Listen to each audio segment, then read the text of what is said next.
Well, the college basketball AP poll is out, and we discuss who is overrated, who is underrated, and who should have made the cut on today's Locked On College Basketball.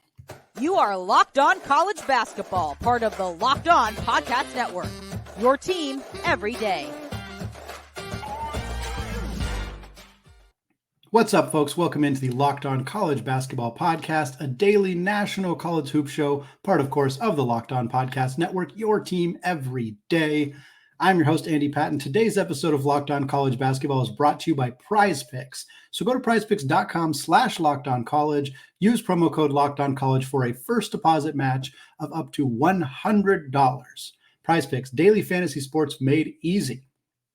Well, folks, we are continuing our conference preview series today. We only got a few more left, a few bigger conferences to get to, a few smaller conferences to cover this week and going into next week before we are right there at the start of the college basketball season. So today we're going to discuss the Ohio Valley Conference. We're going to discuss Little Rock, who added a bunch of high-profile transfers. Is that enough for them to climb from 8th to 1st in the OVC? We're going to talk about that. But first, we got to talk about the AP poll, because that is one of the official signs that college basketball is back. We had the AP poll came out. AP poll came out on Monday. Ken Palm's rankings came out over the weekend as well. So we are finally starting to get fully immersed in the college basketball sphere. And I'm not going to go ahead and read the entire AP poll. You guys can check it out. I will hit you with the top 10. Not a lot of shocks here. Kansas, Duke, Purdue, Michigan State, Marquette is your top 5, followed by UConn, Houston, Creighton, Tennessee, and Florida Atlantic, rounding out the top 10. Gonzaga came in at 11. It's actually the first time Gonzaga has been outside the top 10 in a preseason ranking since the 2017-2018 season. So a little bit surprising to see that there, although I think reasonable considering the amount of loss and changes that team has undergone with Drew Timmy's departure and a handful of other roster moves that have been made there. But what I want to do here in this first segment, I'm going to pick one team that I think is a little overrated, one team that I think is a little underrated, and then we're going to talk about a few teams that didn't quite make the top 25. This is always kind of the plan for this first episode after the AP poll came out. But I got to be completely honest, I'm pretty okay with the results here. There wasn't anything that really dramatically stuck out to me as being particularly egregious. Now, I do have a few teams that I think are probably not quite where I would have them, certainly, but nothing really stands out as being overly upsetting, at least not to me. I'm sure many others out there have different opinions, and that's kind of part of the fun of talking about college basketball. But for me, the team I'm going to list as overrated is Arkansas. Arkansas came in at number 14. And that's the same spot they were on in Ken Palm. So the computers like Arkansas as a borderline or as a just inside the top 15 team. The voters like Arkansas as a top 15 team as well. They haven't come in at number 14. But to me, there's just a fair amount of questions about this roster. I think they have the capability of being a top 10 team, top 15 team. But I also see a lot of ways that this could go wrong. A lot is riding on the health of Trevon Brazile. Brazile, of course, missed a huge chunk of last year, expected to be back in time for this year, but he's coming off a pretty significant injury, and I don't love the front court depth for the Hogs. They made a ton of additions in the backcourt. They had to, because they lose Ricky Council, they lose Anthony Black, they lose Jordan Walsh, they lose Nick Smith Jr. All those guys go start their professional basketball careers. They bring in a ton of guard talent to replace them, and I like the people they brought in. You got Khalif Battle, you got Jeremiah Davenport, Tremont Mark, L. Ellis. Like this is a good group of guards joining this roster. Devontae Davis comes back. Like there's a lot to like, but you got to figure out how all those pieces go together. Most teams aren't replacing all 4 guards in the same year. And most teams who are probably aren't having top 10, top 15 caliber expectations put on them. I believe in Eric Musselman. I think he can probably figure out a way to make these pieces work, but it's not just having to replace all of your guard spots, except with the exception of Devontae Davis. It's the lack of depth in the front court. Makhel Mitchell comes back, 7 points, 5 boards last year in about 20 minutes per game. He's a solid SEC front court player. He's not elite, but he is perfectly capable. Beyond that, you really need Brazil to be healthy throughout the season because the depth after that gets a little bit questionable. Bayfall is their prized freshman in this class, number 29 at 24/7 Sports in the class of 2023, 6'10" center, long, lanky, athletic, very talented player.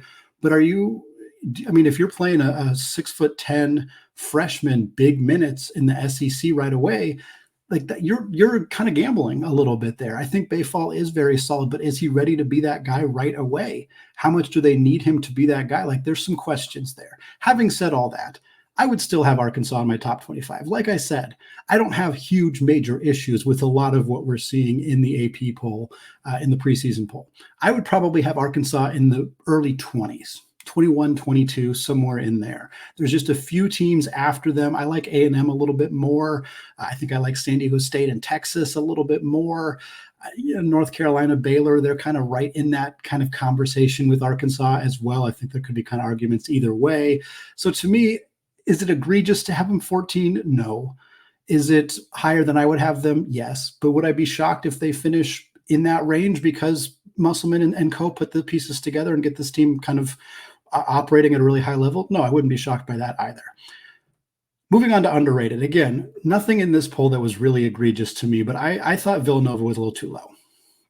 Villanova came in at 22, and we're talking about a team that didn't make the big dance last year.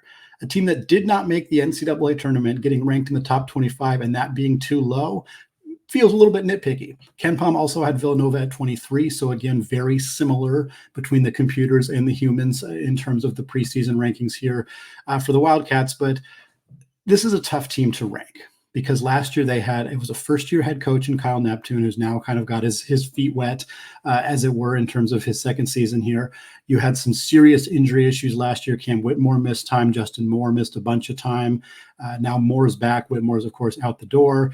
And then you have a bunch of new players. So to me, it's kind of a difficult team to pin down. You lose Cam Whitmore, you lose Caleb Daniels, but you get Justin Moore back, and then you make some really massive transfer portal additions. Tyler Burton, front court player who averaged 19 points per game at Richmond, 6'7" power forward. He's going to play a big role for them. Hakeem Hart, TJ Bamba, two kind of wings who come over from Power 5 schools. Hart from Maryland, Bamba from Washington State. Bamba's a great three-point shooter. Hart was a 11.5 points per game scorer. You get Lance Ware, who probably isn't going to play a huge role necessarily, but a 4-year guy at Kentucky, a kind of a leadership guy, 6'10" center as well. So a lot of fun additions. You basically get the addition of Justin Moore as he comes back. Eric Dixon returns. He's an all Big East caliber player. Mark Armstrong looked really good at that point guard position for this team last year. The pieces coming together for this squad could easily make Villanova a top 10 team. Easily. And they could be a top 10 team and still be third or fourth in the Big East because of Marquette, because of Creighton, because of UConn. This is a dominant, excellent Big East this year. It's shaping up to be one of the best seasons we've seen in a very long time from the Big East. And I think that Villanova, again, I'd probably have them maybe I'd flip them with Arkansas. Let's say that. If Villanova was at 14 and Arkansas was at 22, that would feel a little bit better. Pretty small, fairly nitpicky, but to me, I think Villanova, I trust in Kyle Neptune, certainly not as much as Musselman if we're comparing those two teams, but I think Kyle Neptune can right the ship here. A lot of things had to go wrong last year for this team to not reach their lofty expectations, to not make the NCAA tournament. But not only do I think that they'll very clearly make the NCAA tournament this year, I think there's a real chance by the end of the year they're a top 10 team. Now let's take a look at some teams that were not ranked. First at KenPom, there was 4 teams in KenPom's top 25 that were not ranked. That would be Auburn, who was 15th, Wisconsin, who was 20th, Maryland, who was 22nd, and Kansas State, who was 25th. Pretty surprised to see Auburn as high as they were. Somewhat with Wisconsin as well. I've seen a few other places that have Wisconsin as a top 25 team. Auburn has very rarely been showing up as a top 25 team. Maryland, I think, is kind of in that 20 to 30 range, so I think that's fine. Kansas State, I would personally rank them in my top 25, but I think them just missing is also kind of fine. But the team that I don't want to say most surprised wasn't in there, but the team that I definitely would have in mind is UCLA. And I'll say it quickly here. I get why they're unranked. You lose Jaime Jaquez, you lose Tiger Campbell, you lose Jalen Clark, you lose Amari Baylor, you lose David Singleton. A tremendous amount of talent out the door. Most of the players that have been brought in to replace them are unknown European freshmen. And that is why you're not seeing them get a ton of votes, a ton of love. They keep a Dembona, who I think is going to be a breakout candidate in the UCLA in the upcoming season in the Pac-12. I think he's going to be fantastic. A guy who averaged 7 and 5 in about 22 minutes per game last year. You also added Demara, 7'3" center, been compared to the Gasol brothers, like a fantastic potential lottery pick in the 2024 NBA draft. They also added a handful of other European players, Jan Vide, Berk Büyüktunsel, 6'9" power forward from Turkey. Vide is a 6'7" combo guard. Mick Cronin's relying a lot on that international flavor. And I get that that is a bit of a risk, but to me, this UCLA team, I trust in Mick Cronin. I think they're going to be a top 25 team. I think that they're still right in that conversation to win the Pac-12 alongside USC, alongside Arizona. It would not surprise me if they win it this year, or at least finish second behind Arizona. And I think by the end of the year, they're going to end up having spent a lot of time in the top 25, even if they're not starting there to begin the year. Well, the OVC added Western Illinois. We're going to discuss that and some key players joining the conference with another one of our conference previews, all coming up after a word from today's sponsor, LinkedIn Jobs. These days, folks, every new potential hire can feel like a high-stakes wager for your small business, and you want to be 100% certain that you have access to the best and most qualified candidates available. And that's why you have to check out LinkedIn Jobs, because LinkedIn Jobs helps find the right people for your team faster, and they do it for free. It's super easy to create a free job post on LinkedIn Jobs, and then you just add your job and the purple hashtag hiring frame to your LinkedIn profile to spread the word that you're hiring. From there, simple tools like screening questions will make it easy to focus on candidates who have just the right skills and experience so that you can quickly prioritize who you'd like to interview and ultimately hire. Because honestly, right now, hiring the right team member can have a positive and measurable impact on your business. And that's why small businesses rate LinkedIn Jobs #1 in delivering quality hires versus the leading competitors. LinkedIn Jobs helps you find the qualified candidates that you want to talk to faster. So go ahead and post your job for free at linkedin.com/lockedoncollege. That's linkedin.com/lockedoncollege to post your job for free. Terms and conditions apply. All right, folks, I want to thank all of you for making Locked On College Basketball your first listen or your first watch of the day. Shout out to those everyday listeners checking out the show on YouTube. We very much appreciate it. And we are going to continue now our conference preview series discussing every single college basketball conference in the country ahead of the 2023-24 season. We only got about 4 or 5 more of these. And today we are talking Ohio Valley Conference. And the big storyline for the OVC is the addition of Western Illinois. It is a rare conference realignment move that actually works out geographically. Most of the conference realignment, of course, most of it happens at a Power 5, Power 6 level where, there's a little bit more at stake, as it were. But for Western Illinois, this is a move that fits with them geographically. They have been in the Summit League since 2007. This is a school that has been at the Division I level for 43 years and has yet to make the NCAA tournament. So I don't think that it is a move that is going to dramatically shake up the top of the OVC. This team went 16-14 last year. They went 9-9 in the Summit League. They are currently at 304th in KenPom in the preseason rankings, which is 6th in the OVC. So they're potentially going to be a team that finishes towards the middle of the pack. I think the Almanac projected them to be, 5th or 6th in their first season in the OVC. So a team that's going to do fine, that could potentially be somebody who pushes the top of the envelope in the OVC in future years, especially as they kind of get used to the different play styles and various things that change conference to conference, but not exactly a significant needle mover in the short term or probably the long term for the OVC. Western Illinois is also the only school in the conference that had a coaching change last year. We kind of used to see in some of these mid-major, low-major conferences have a lot more coaching changes as coaches get promoted, as the carousel swings on and on. But the Leathernecks of Western Illinois, the only team that had a coaching change, they replaced Rob Jeter with Chad Boudreau. Jeter was hired at Southern Utah University. He went 39-45 at Western Illinois, but he did improve that record every single year. Prior to his time at Western Illinois, he was at Milwaukee for a decade. He led that team to 2 NCAA tournament appearances, along with his assistant coach, Chad Boudreau, who just got hired by Western Illinois. He was the associate head coach starting in 2021. former head coach at Highland Community College, again, an assistant under Jeter at Milwaukee. So a guy who has been around the program, is familiar with the offense they were running. You're probably not going to see a ton of changes philosophically for Western Illinois after this coaching change. Well, as we've done so often with these mid-major, lower major conferences, as we discuss the biggest storylines for each conference, we're going to talk about some transfers out and some transfers in. And most of the time, the story is a lot of players transferring out, a lot of first-teamers, second-teamers transferring to greener pastures, to bigger schools, and not very many guys coming in. But that's actually kind of the opposite of what happened in the OVC. They did lose a pair of first-teamers, and they lost their freshman of the year, but they actually gained quite a few Power 5, Power 6 transfers coming into their program. So highlight the few guys going out. Freshman of the year, Cameron Hafner is out the door. He was at Eastern Illinois. He's transferred to Evansville. Ohio Valley first-teamer Philip Russell went from Southeast Missouri State to UT Arlington.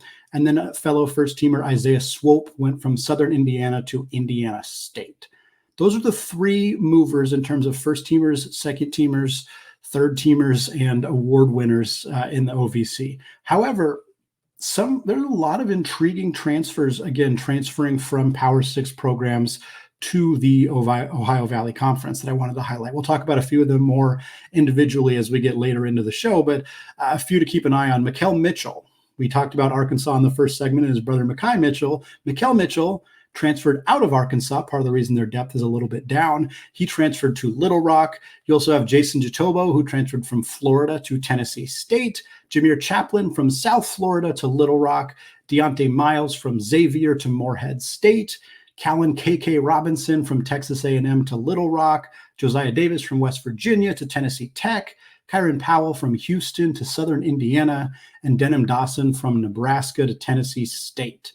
So for those of you keeping track at home, that is 8 Power 6 transfers who are joining the Ohio Valley Conference this upcoming season. Always fun to see how these guys do. Some of them probably weren't going to cut it at the Power 6 level, and they may not even cut it at this level, and they may be guys who just aren't going to make it. Some of them are probably going to have the best seasons of their career. Some of them not only are going to do that, but they might be Ohio Valley first teamers, Ohio Valley Player of the Year candidates. Like that is something we have seen from players who transfer down. So it'll be fun to see which of these guys pop. And of course, if there's a trend in terms of which programs tend to get the most out of these guys, that's probably going to be something that continues to happen in the future, where those programs continue to land high major players who are looking to come down to that level and pop off. Before we get into our awards and predictions for who's going to win, I want to do our tier rankings as well. I got 4 different tiers for the 11 teams that are in the Ohio Valley Conference. Tier 1 is Morehead State and SIU Edwardsville. Morehead State has been, I think they've gone 44-12 in the last 3 years, so they're clearly at the top. SIU Edwardsville, very solid program as well. 3 teams in Tier 2 with Tennessee State, Little Rock, and UT Martin. Tennessee Martin. Tier 3 is SEMO, which is Southeast Missouri State, as well as Western Illinois, the newcomer to the conference, and Tennessee Tech. Rounded out with Tier 4, which is Southern Indiana, Eastern Illinois, and down at the bottom, Lindenwood. Well, let's talk about Little Rock. Let's talk about some of these teams that might make a push. Morehead State is the team to beat. We'll talk about them too, but could somebody challenge them, win that OVC regular season, or win that OVC automatic bid and make themselves a chance to win a game in the big dance? We're going to talk about all of that after a word from today's sponsor, Prize Picks. Prize Picks offers weekly promotions right now that can lead to big payouts, like their Taco Tuesday deals. Each Tuesday, if you're listening to this on a Tuesday, folks, each Tuesday, Prize Picks discounts select player projections up to 25% to provide you even more value. With the Prize Picks reboot policy, your entries stay in play even if one of your players gets injured. This is unprecedented for NFL games and college football top 25 matchups. If you have a player who exits the game in the first half and does not return in the second half, that player is rebooted. Again, you do not find this on other daily fantasy sports platforms. Prize Picks is the only place that does injury insurance. And folks, this app is so easy to use. All you do is pick 2 or more players and you choose more or less with the given stat. So Patrick Mahomes, 155 passing yards. He gets more than that, you win. He gets less than that, you lose. Patrick Mahomes has not thrown for under 155 passing yards since October of 2019. So you can find deals like that all over the PrizePicks app. And right now, if you go to prizepicks.com/lockedoncollege and use that promo code lockedoncollege, you can get a first deposit match of up to $100. Again, that's prizepicks.com/lockedoncollege using promo code lockedoncollege for a first deposit match of up to $100. PrizePicks, daily fantasy sports made easy. All right, folks, continuing our conference preview here, talk about the Ohio Valley Conference. We talked about the newcomer in the league, Western Illinois, new coach joining them as well as some players who are out the door, transferring to other pastures, as well as all the newcomers joining the conference, some new faces coming from some pretty prestigious programs like Florida and Arkansas, West Virginia, Xavier, Houston, some really good programs, lending some players down to the OVC. We're excited to see how that all shakes out. But want to talk here about the favorites to win the conference, and you have to start with Morehead State, because Morehead State is 44-12 in the OVC conference the last 3 years. They went 14-4 last year, 22-12 overall. They did not earn that automatic bid thanks to a strong run from SIU Edwardsville. So certainly some extra motivation to get themselves back into the big dance, but they do expect to be the favorite to win the regular season. And they lost some talent. Alex Gross out the door, 12 points, 7.5 boards.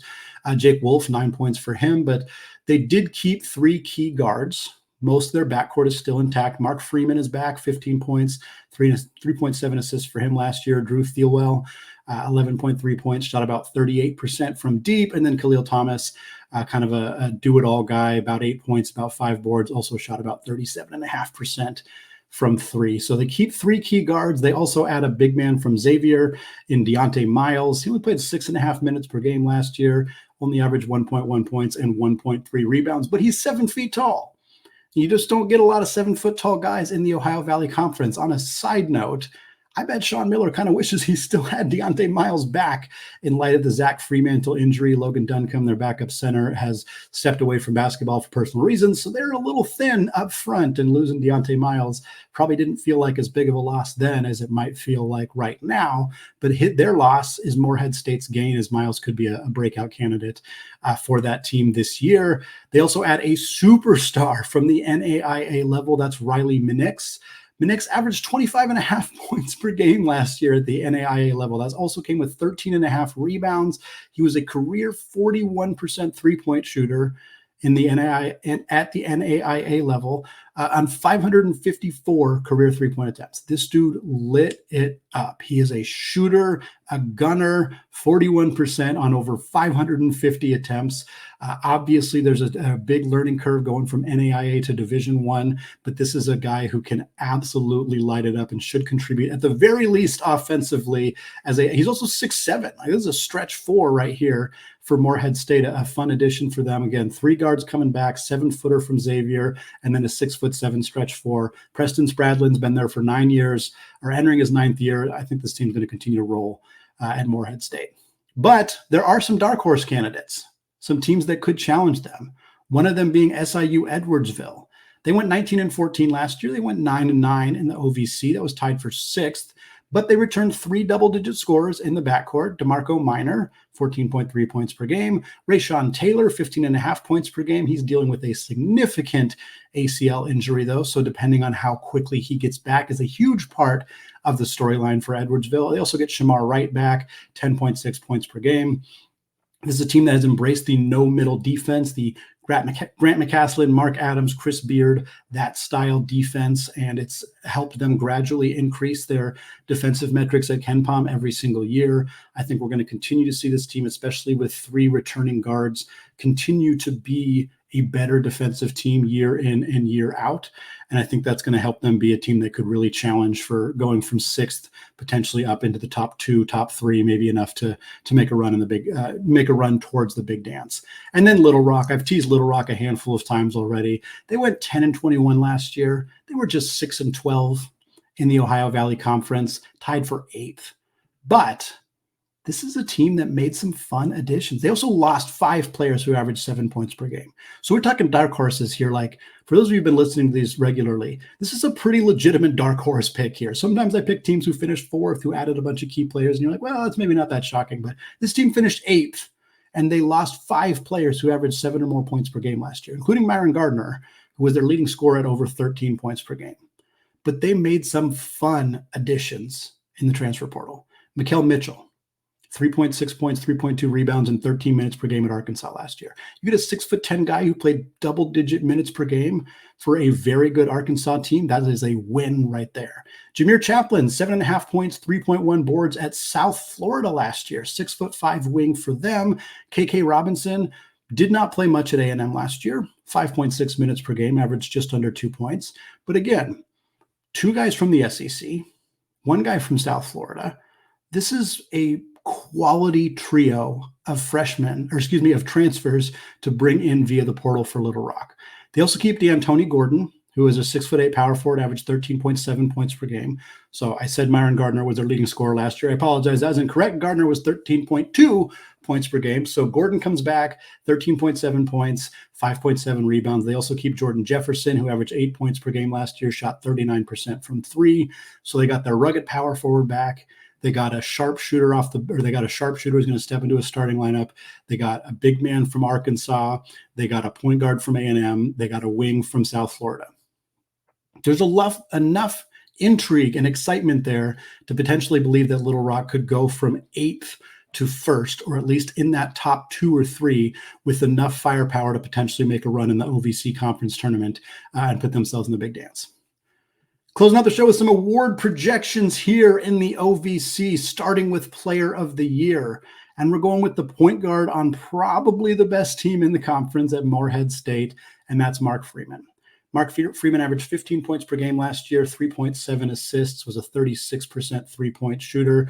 Expectation is that he's going to be the straw that stirs the drink for the team that, again, 44-12 in the last 3 years. There's a real good chance that they're the OVC regular season champion. If that's the case, would not be surprised to see Mark Freeman carrying some hardware at the end of the year. My honorable mention is Rayshon Taylor from SIU Edwardsville. I mentioned him as a guy who's recovering from an ACL injury. If he's back to start the year, if he averages 16, 17 points per game like he's perfectly capable of doing, that team makes a run. Wouldn't be surprised to see him being the guy with that award either.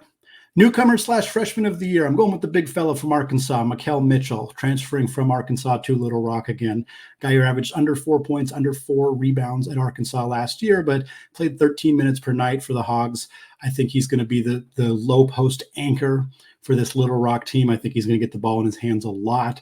I think we're going to see him post, maybe not averaging a double-double, but maybe close to averaging a double-double, posting plenty of them. And while I think there are a significant amount of good transfers who have joined this conference for this upcoming season, I think Mitchell's the guy with his size, with his experience in the SEC, who's probably going to be the person taking home this award. But I'm going to give an honorable mention to Riley Minix, the NAIA transfer, is joining Morehead State, because anybody who can shoot the crap out of the ball the way that he did at that level is probably going to make an impact even at the Division I level.